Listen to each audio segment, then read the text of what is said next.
Investigators combed the scene of a deadly medical jet crash in Philadelphia. We are live in Northeast Philly with brand new information tonight. Good evening.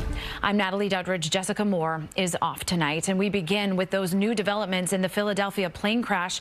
Here's what we know at this hour. All 6 people on board the medical jet were killed, including a young girl. At least 1 person on the ground died as well. The plane had just taken off from a Philadelphia airport on its way to Missouri when it crashed into a busy neighborhood, igniting a fiery explosion. And this evening, NTSB investigators announced they are classifying the crash as an accident. Christine Sloan is live in Philadelphia with the latest there. Christine.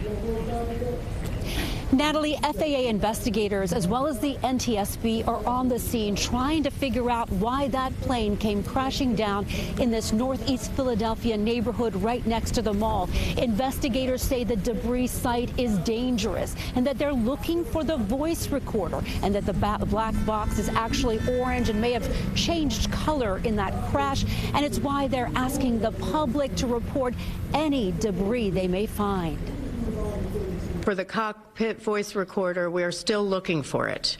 It could be intact, but likely it is damaged. If there are citizens who find debris, please email the NTSB at witness@ntsb.gov. Minutes after taking off from Northeast Philadelphia Airport Friday evening, the Learjet taking a nosedive, crashing in a fiery explosion in the Northeast Philadelphia neighborhood near the Roosevelt Mall. The medical plane carrying 6 people, including 4 medical staff, a pediatric patient who had received treatment at Shriners Hospital, and her mother. Federal authorities say the jet was registered in Mexico with facilities in Miami under the name Jet Rescue Air Ambulance. The NTSB adding no communication came from the plane before it plummeted and that air traffic control attempted to get a response from the flight crew that was not received. The aircraft climbed to about 1,500 feet above the ground.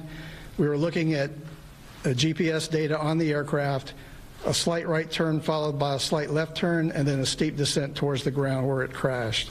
The entire flight lasted less than a minute. The crash leaving the plane in fragments, spreading debris across 4 to 6 blocks, and even more. Authorities say several cars and row homes catching fire soon after the plane crashed. Right now, we are doing another, what we call a grid search of this entire roughly 4 to 6 block area. Also, our license and inspections personnel are inspecting all of those dwellings, all the dwellings in the area, so we can be sure that we don't have other hidden damage or structural damage. If you haven't seen somebody, you think somebody might have been in this area, you have a relative in this area, and you haven't seen or heard from them, and you're concerned, call 911.